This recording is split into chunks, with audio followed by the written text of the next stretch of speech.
The story begins aboard a bustling airplane terminal, where the low hum of jet engines blends with the chatter of travelers. Among the crowd, our protagonist, Officer Marcus Hayes, stands out, not because of his uniform but because of the quiet strength in his presence. Marcus is a decorated police officer with a sharp sense of justice and an unshakable belief in treating people fairly. Today, however, he's not on duty. He's a father heading home to surprise his young daughter, Layla, on her birthday. The scent of brewed coffee wafts through the terminal as Marcus approaches the gate, tickets in hand, wearing a broad smile that reflects his excitement.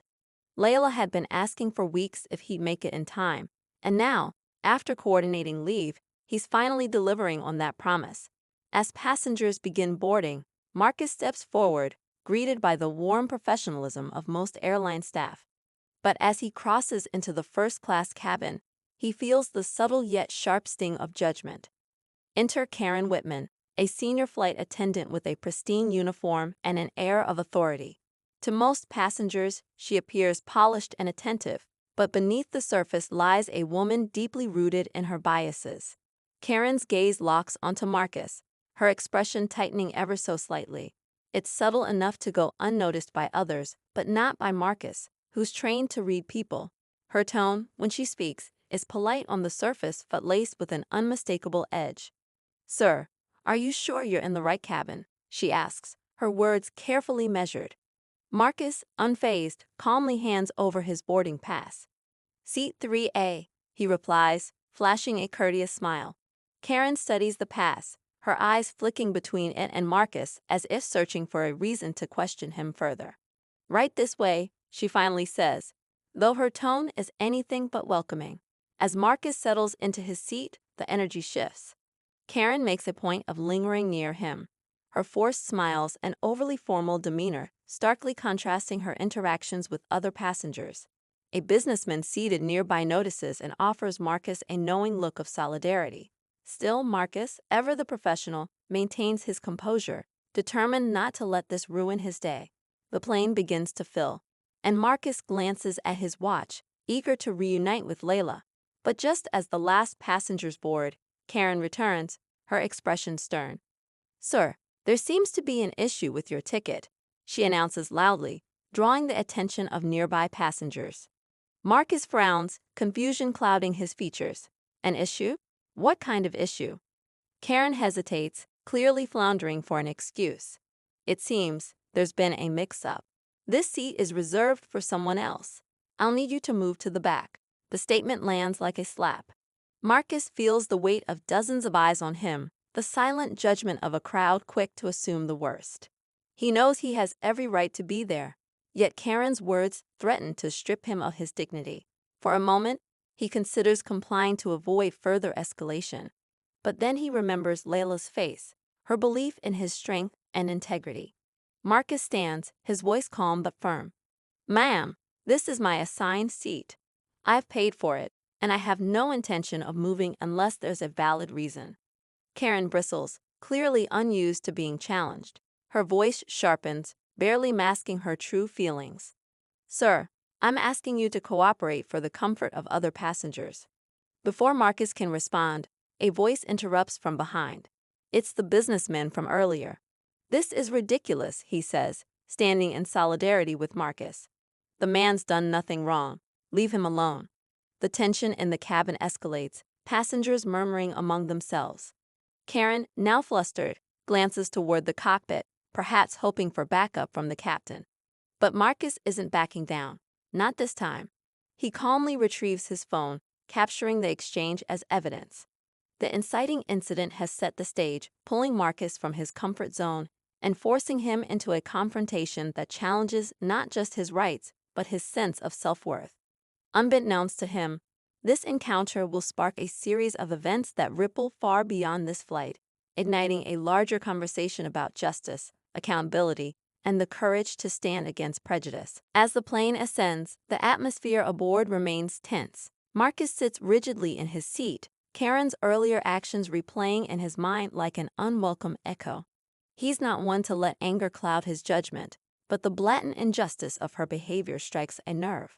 Around him, A few passengers exchange sympathetic glances, while others pointedly avoid eye contact, unwilling to involve themselves. The businessman from earlier offers Marcus a quiet nod of encouragement before returning to his laptop. Moments later, Karen reappears, her expression an uneasy mix of forced composure and simmering hostility. She begins performing routine tasks with exaggerated cheer, yet her eyes occasionally dart toward Marcus. Her attempts to regain control of the situation only deepen the tension. Enter Maya, a younger flight attendant with a warm, approachable demeanor. Maya had observed the earlier altercation and felt uneasy about Karen's behavior. She cautiously approaches Marcus, offering him a genuine smile. "Is there anything I can get you, sir?" she asks softly. Marcus hesitates but eventually nods, appreciating her kindness. As the flight progresses, Karen continues to find petty ways to antagonize Marcus, delaying his requests, rushing past him unnecessarily, and making pointed comments under her breath. Meanwhile, Maya grows increasingly conflicted. She's new to the airline and Karen is her superior, but her conscience tugs at her to act.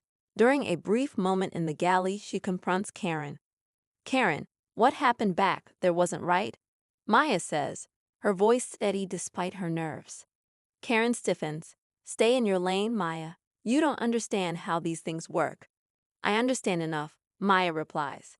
"He didn't deserve that, and you know it." Karen brushes her off, but Maya's words linger, planting the seeds of doubt. Meanwhile, Marcus finds an unexpected ally in Claire, a single mother traveling with her teenage son, Noah. Claire strikes up a conversation, sensing Marcus's unease. "You handled that with grace," she says, gesturing toward Karen. "I don't know if I could have kept my cool like that." Marcus smiles faintly. "I've dealt with worse, but it doesn't get easier." Their conversation deepens, touching on Marcus's role as a father and his experiences as a Black man navigating systemic bias. Noah, listening intently, chimes in, "You're like a superhero, standing up for what's right." The comment strikes a chord with Marcus, reminding him of his daughter's unwavering belief in him. The first wave of challenges comes when turbulence rattles the plane, forcing everyone to fasten their seatbelts. Amid the chaos, an elderly passenger in coach experiences a medical emergency. Maya quickly alerts the crew, but Karen is slow to respond, preoccupied with maintaining her authority. Marcus, trained in first aid, immediately steps in, stabilizing the situation until paramedics can meet them upon landing. This act of heroism garners the attention of other passengers, who begin to rally behind Marcus. Even Karen can't ignore the shift in sentiment, though her pride prevents her from acknowledging his efforts. As the flight nears its midpoint, a critical twist emerges. Marcus notices a discrepancy in Karen's demeanor, not just bias, but a deep-seated fear. He pieces together clues from overheard conversations and subtle behaviors, realizing she's hiding something. His instincts tell him there's more to her actions than meets the eye. During a quiet moment, Marcus decides to confront Karen, not with anger but with measured resolve. He corners her in the galley, his voice low but firm. "What's this really about, Karen? Why target me?" For a moment, her mask slips, and vulnerability flickers in her eyes. But just as quickly, she recovers, snapping, "You wouldn't understand." Marcus doesn't press further, but the exchange plants a question in his mind. Is Karen's prejudice fueled by something deeper, perhaps an experience or trauma she's never confronted? Back in his seat, Marcus reflects on the interaction. He spent his career discerning motives, understanding that even the most unjust actions often stem from pain or fear. The revelation doesn't excuse Karen's behavior, but it reshapes how he views her. As the plane begins its descent, tensions escalate again. Karen, desperate to reassert control, announces that Marcus's behavior is causing discomfort for other passengers, hinting at potential consequences upon landing. This blatant lie sparks an uproar, with Claire, Noah, and the businessmen leading the charge to defend Marcus. Amid the chaos, Marcus faces an internal struggle. Part of him wants to fight back, to expose Karen for what she is. But another part, the father in him, yearns to take the high road, to be the man Layla believes he is. His decision is a pivotal one, setting the stage for the final confrontation. The question looms. Will Marcus find a way to turn this injustice into an opportunity for change, or will Karen's actions go unchecked? The plane lands with this tension unresolved, leaving the audience eager to see how the story unfolds. As the plane touches down, the weight of unresolved tension hangs in the air, thick and suffocating. Marcus steps into the terminal, his mind a storm of emotions, frustration, disbelief, and a growing resolve to take action. Around him, passengers exchange murmurs of support, many having witnessed Karen's behavior firsthand. Claire and the businessman approach, offering their names and numbers as witnesses should Marcus decide to escalate the matter. Even Maya, though cautious, gives him a quiet nod of encouragement, her expression saying more than words ever could. Marcus knows he can't let this go. This isn't just about him anymore. It's about Layla, about the principles he's worked so hard to instill in her, about every silent injustice he's seen too often in his line of work. Yet, as he considers his next steps, a deeper conflict brews within him. How far should he push? What will it cost him to stand up, once again, against a system designed to dismiss voices like his? Karen, meanwhile, retreats to the staff lounge, her composure cracking under the weight of her own choices. For years, she's carried a quiet bitterness, rooted in personal failures she's never acknowledged. Her interactions with Marcus have forced those feelings to surface, leaving her raw and defensive. She overhears a heated conversation between Maya and another attendant, their words cutting through her defenses. It's not right, what she did, Maya insists. If we don't say something, we're complicit. You're new here, the other attendant replies, lowering their voice. Pick your battles, this one's not worth it. But Maya's resolve only strengthens. She makes a decision, one that will put her own career on the line. In the days following the flight, Marcus files a formal complaint against Karen, detailing her actions and the impact they had on him as a passenger and a father. The airline's response is predictably slow, filled with platitudes about investigating the matter thoroughly. Frustrated but undeterred, Marcus takes his story to social media, crafting a powerful post that highlights not just his experience but the broader issue of systemic discrimination in everyday life. The post gains traction quickly, sparking a wave of conversations and debates online.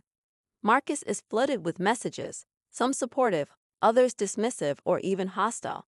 Amid the chaos, a message from Maya stands out. She writes to him privately, revealing her own struggles working under Karen and offering to testify on his behalf. "I can't stay silent anymore," she says. This solidarity becomes a turning point. With Maya's testimony and the mounting public pressure, the airline is forced to take action. Karen is called in for a formal review, where she's confronted not only by Marcus's account but by testimonies from other passengers and crew members. The climax builds as Karen finally faces Marcus in a mediated meeting. The room is thick with tension, the air charged with the weight of everything left unsaid. Karen's initial defensiveness crumbles under the scrutiny, replaced by a fragile vulnerability. "I didn't mean for it to go this far," she says, her voice barely above a whisper. "I've been struggling, but that doesn't excuse what I did." Marcus listens, his expression unreadable. "Acknowledging it is a start," he says. "But understanding the harm you caused, that's what matters." The conversation is raw and unfiltered, exposing the layers of pain, fear, and humanity on both sides. By the end, Karen is given a chance to apologize publicly, a gesture that, while imperfect, marks a step toward accountability. The resolution comes not in a sweeping act of justice, but in the quiet, personal victories that ripple outward.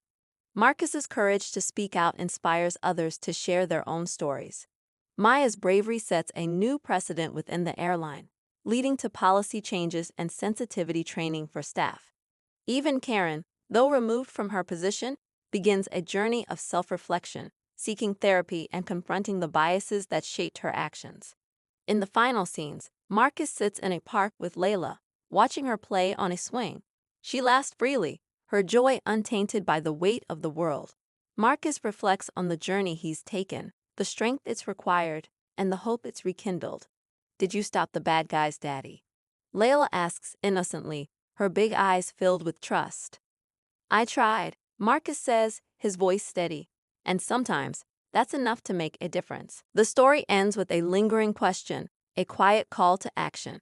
How many small acts of courage and kindness can it take to shift the tides of prejudice and ignorance? The answer, like Marcus's journey, is one step at a time.